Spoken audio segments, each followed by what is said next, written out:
everyone, and welcome back to the ASMR channel. And today I'm going to be showing off my, this is part 3 of the movie collection that I have. And I'm going to be showing you most of my Blu-ray collection.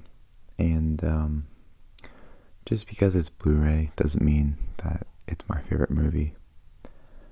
It just means that I got it on Blu-ray, and it could mean that it's my favorite movie. I guess it just sort of depends. So yeah, let's get to it.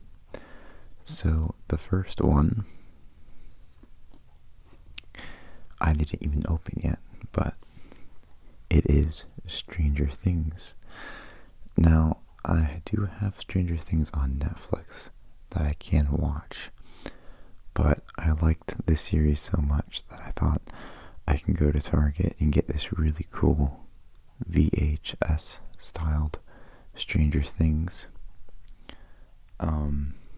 Blu-ray and DVD collector's edition type thing, and I think it's really cool. I mean, I never saw anything like that.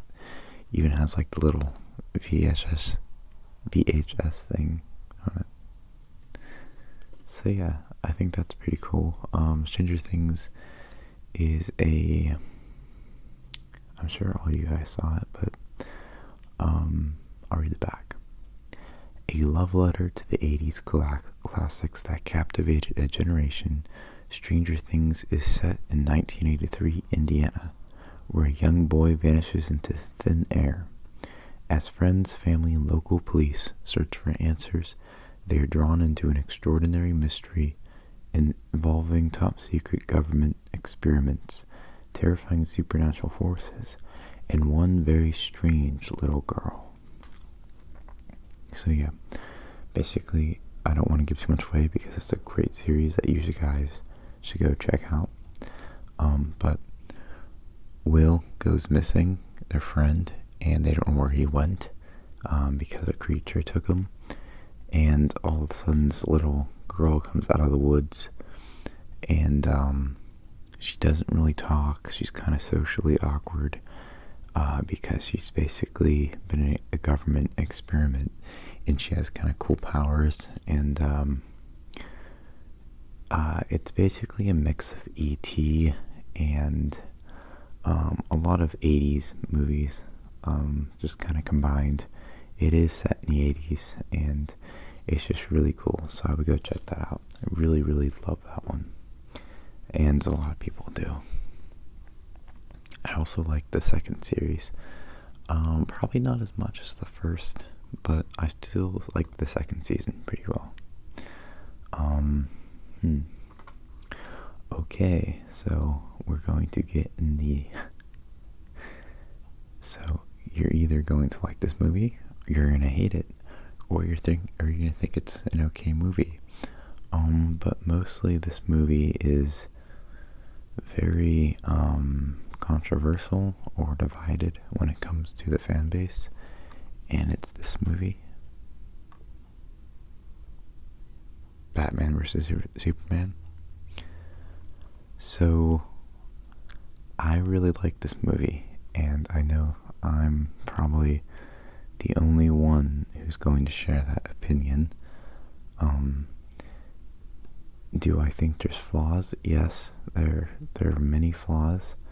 The movie was very jumpy from place to place, and it was very dark, but I didn't mind that. I know Marvel people probably don't really care for that type of style in a movie, but DC has always been sort of dark, which I kind of like. And they tried to add humor in here, and more so in Justice League, which I also liked, but also had its flaws. They always make fun of that Superman's really depressed in this movie. I mean, I guess I could see that. It just wasn't the happiest movie, but it had some really cool moments to it. I can't remember what the critics didn't like about it, but I can definitely see where people wouldn't like that movie. Of course, Batman vs Superman is basically what it is, except at the ending they kind of throw in, not Darkseid. Oh my God, don't forget this. It's that one creature, Doomsday.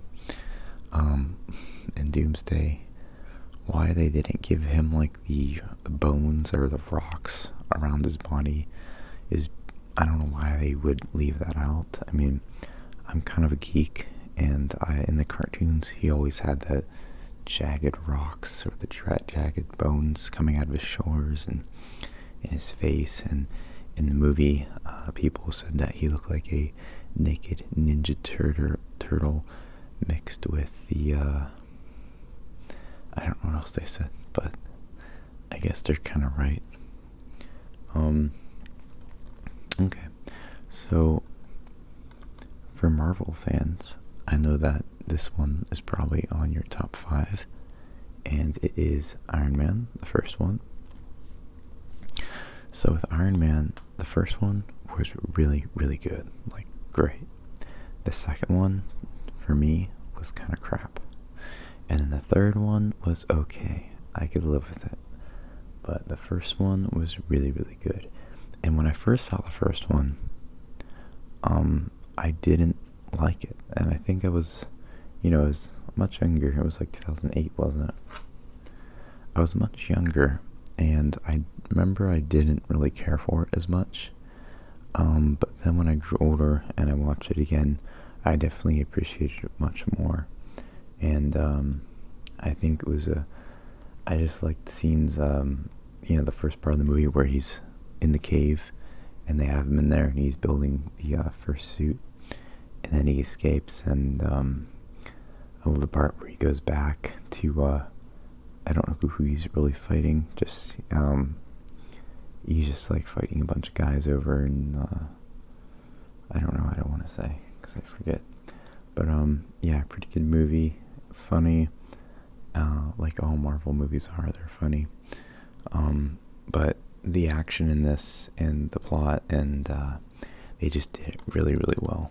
And I do recommend this for people who haven't seen Marvel films, which I don't know why you wouldn't have seen a Marvel film, because they kind of shove it down your throat with every other movie. That's what my friend doesn't like about the Marvel movies.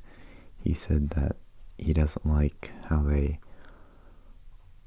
want you to go see another movie when you're watching the first. So like he was watching a Marvel movie and they mentioned a I don't know, an Ant-Man or a something reference, and he got frustrated that Marvel wants him to go see that movie to understand that reference. I don't know. I don't really see a problem with it, but he just kind of gets aggravated with it. I will say that I am more of a DC fan than Marvel, but Marvel has so much more content when it comes to movies, and better movies, that I'm leaning toward Marvel just because of that. But I really like the characters in DC, so I'm hoping that they get their crap together and, start making good movies. So let's continue on to The Conjuring. The Conjuring was a really good movie, and I believe that James Wan directed this one. Hopefully he did, because it doesn't really say. I'm pretty sure he did The Conjuring now. And The Conjuring was really good. The second one was also really good. I liked them both pretty equally. The second one had more going for it, I think, and that's why I may like it a little bit more. I feel like it was a little more fast-paced. However, in the second one, I think thank you, Peter. In the second one, I think they misused the CGI. If you're making a horror movie, I don't think you should use much CGI. And in the second one, that's what they did with that one large guy in the tent. And I think they just used it too much. But this one was pretty good. Had some really good creepy moments and a lot of good scares, and an okay ending. And yeah, I recommend both these movies if you're a fan of scary movies, and it is the director of Saw and Insidious. I'm pretty sure Insidious, that is James Wan. I'm pretty sure James Wan is pretty good with scary movies. I don't know if he's went downhill lately with the Annabelle 2. Annabelle 1 was kind of really crap. I remember that. And I didn't even see Annabelle 2. But I know he did. James Wan at least did. I know he did the second one. I don't know if he did the first, but first was kind of bad. And speaking of Insidious also, I have the second one, and I think I also have, yeah, I do. I have the first and second Insidious, and I really like these movies. Oh my gosh, James Wan, you really did it with this movie. Oh wait, this is the second one. Well, you did it with both. I like both. I like the first one a lot though. He uses that really creepy music by Tiny Tim, Tiptoe Through the Tulips. That's a great song to use for a creepy moment. And all the violin music, oh, excellent. I mean, if you want a scary movie, you need that sound, you need that type of horrifying, like spine-tingling violin music, and just really creepy music to really like freak the audience out. And Insidious, the first one, the second one, not so much the third one, but the third one, I guess. And I haven't even seen the fourth one. I don't think I am.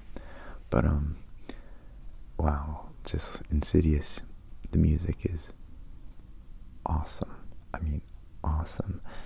There's no better way, or there's no other music out there that creeps you out more than Insidious music during the parts. And like when you hear the violins just going like, I don't want to do it because I'm going to ruin this video. But when you hear the violin like going like really, really fast all the way down, you know something's coming, and you know it's gonna freak you out. Or the movie just takes you by surprise sometimes and just not jump scares you. It does it in a way where I really like it, and that's when you just put something right there and then you see it. And I wouldn't call it exactly a jump scare because it doesn't jump at you.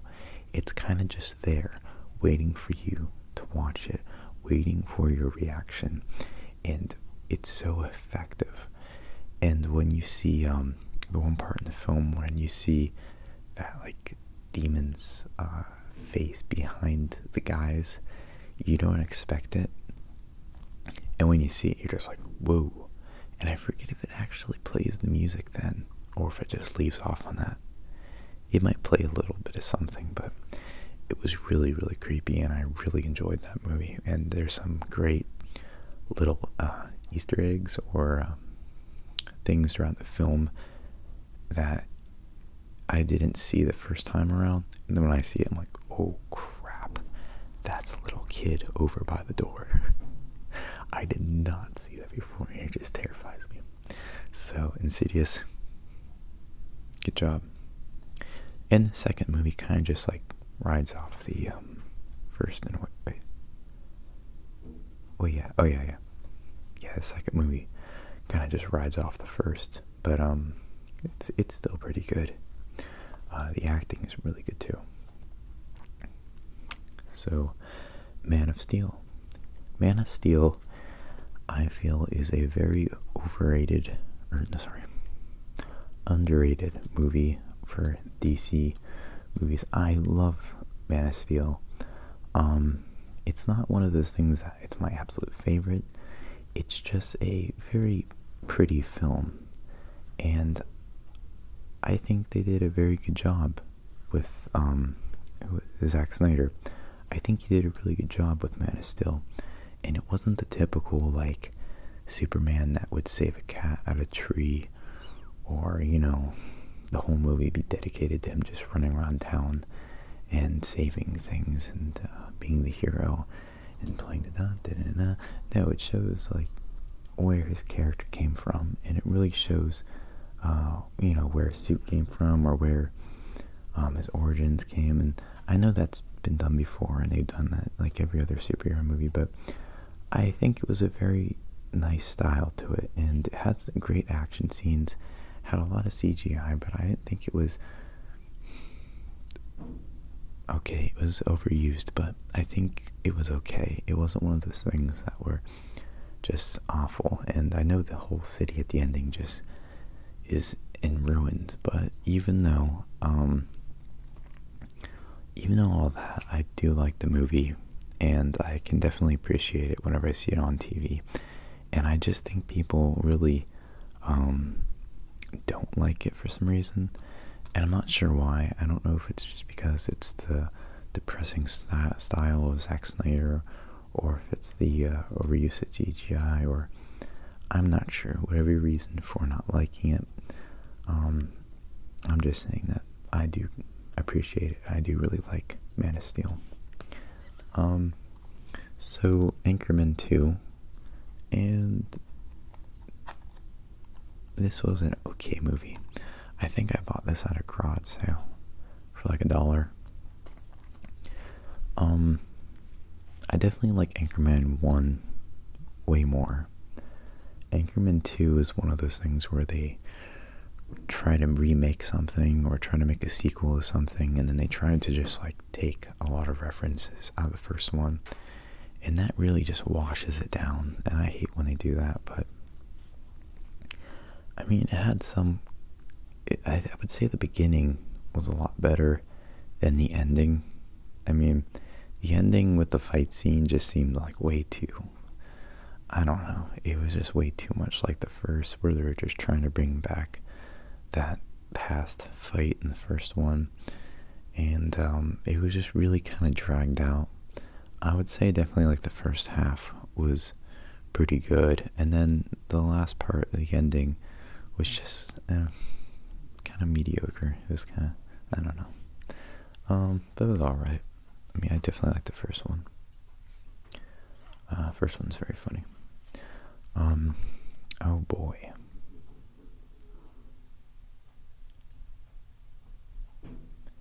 I'm sorry, I think my dog would just snore to death. Yeah, you can definitely hear her snoring right now. Okay, so I actually had to switch rooms because the heater turned on and my dog was snoring, and it got just really loud really quick. But so the next movie I'm going to show is not a movie, but it's basically one, because each episode is like an hour and 30 minutes or so, and it's pretty long, but this is probably one of my favorite TV shows. Definitely in my top five, I would say. Ooh, but that's really stretching it. But yeah, definitely my top 10 or my top 5. And it is Sherlock. Sherlock, not the Robert Downey Jr. one, but the Benedict Cumberbatch with Martin Freeman. Oh my gosh, you know what? That just tells you right there how much I like Sherlock. I remember the names of the people in the movie, and it's actual names. It's not Sherlock or Martin Freeman or Sherlock, and you know what? I talked way too fast. Watson, James Watson. I don't know what Are you kidding me? I forget the name of the guy. Anyway, Sherlock is a awesome TV show. I love Sherlock. The transitions between the scenes are so creative. The plot is so creative. It's so much fun. It's just pure fun. You will watch this TV series, which is actually British. It's a BBC, and I love British TV shows, and it's just genius. It's absolutely genius. I believe it's Stephen Moffat who directs it, and Stephen Moffat also directs Sherlock. But okay, I guess that's not that loud, but my heater. I don't know what that is. Anyway, you guys will absolutely love Sherlock if you watch it. I promise you. If you like mysteries, oh man, I don't even know where to start on Sherlock because I like it so much. It has about, let's see, it has 3, 6, 9, 12, 13, I think it has like 13 or 14 episodes to it, in total. That's in total, all the seasons combined. I don't know if they're going to make another season or not, but, it is a terrific TV show, and I highly recommend it. It's on Netflix right now, and, it's just so genius. The acting is probably the best I've ever seen. I mean, over in Britain and just, over in, England, they have the best actors, actresses ever. And I'm not kidding you. They can really, really act. And it's just, it really drags you in the show. But the characters themselves are just so well put out there. And they're funny. And they have great witty dialogue. And they have great plots, and they have just these great moments. Once you start watching it, you will not want to stop, and that's why it's probably in my top 5, and that's saying a lot because I like shows like Doctor Who, The Office, Supernatural, Parks and Rec. Oh my gosh, there's just too many. There's way too many to name. Stranger Things is a TV show, I guess. I'm sure I can name many, many more, but those are just a few. And saying that Sherlock is my top 5, which is really hard to say because I really need to think about that, but I'm pretty sure it's in my top 5, and just saying that tells you how much I like that TV show. Me and my mom watch it all the time still, and we really don't get sick of it. I mean, it's kind of like The Office. I'm sure you guys watch The Office, and I'm talking about the USA version. I don't really care for the British version of that, believe it or not. I love Ricky Gervais, though. But with the The Office version, you just watch that on repeat and never get sick of it. And I guess with Sherlock, you can get sick of it if you watch it that many times as I watched The Office episodes. But it's still nonetheless a great show, and I highly recommend it. And I better shut up about it before I just make that the whole video. Alright, so next one is Deadpool, which I got on Blu-ray. Okay, well, that movie that I just showed you, I got at the flea market for $2, and I was kind of happy because I thought that was a pretty good deal. It was a new movie, and it probably would have been around $15 at Walmart or something like that. It's probably around, I don't know, $7 or $10 at Walmart right now. So I just got that really because it was $2, and I saw it once in the theaters with my friend, and it's a good movie. It's funny. I'm a little more old-fashioned, and when it comes to like mature humor, I'm not too much into that because I'm basically like an old man when it comes to that stuff. But I can appreciate it for it being what it is, and Ryan Reynolds does a great job playing Deadpool, and he was just great as Green Lantern. And then that's when everyone kills me. Green Lantern was a horrible movie, and so was the portrayal of the Deadpool in the X-Men Origins movie, I believe it was. Even though back then I liked that movie, and now when I see it again, it's like, oh boy, it's the X-Men Origin. I mean, I thought it had some cool scenes in it. I still do. I'm not gonna lie, but I guess I can see why people don't like it, especially how they butchered the Deadpool in that one. But anyway, Deadpool, I can't really say much about it. It's a funny movie. They kind of make some jokes about the X-Men, and good action, good plot. don't really care for that mature kind of humor, you know. People were like really into the Sausage Party when it came out, and they were all asking me to go, and I just wasn't sort of into that kind of stuff. But everyone has their different sense of humor, I guess. But yeah, I still like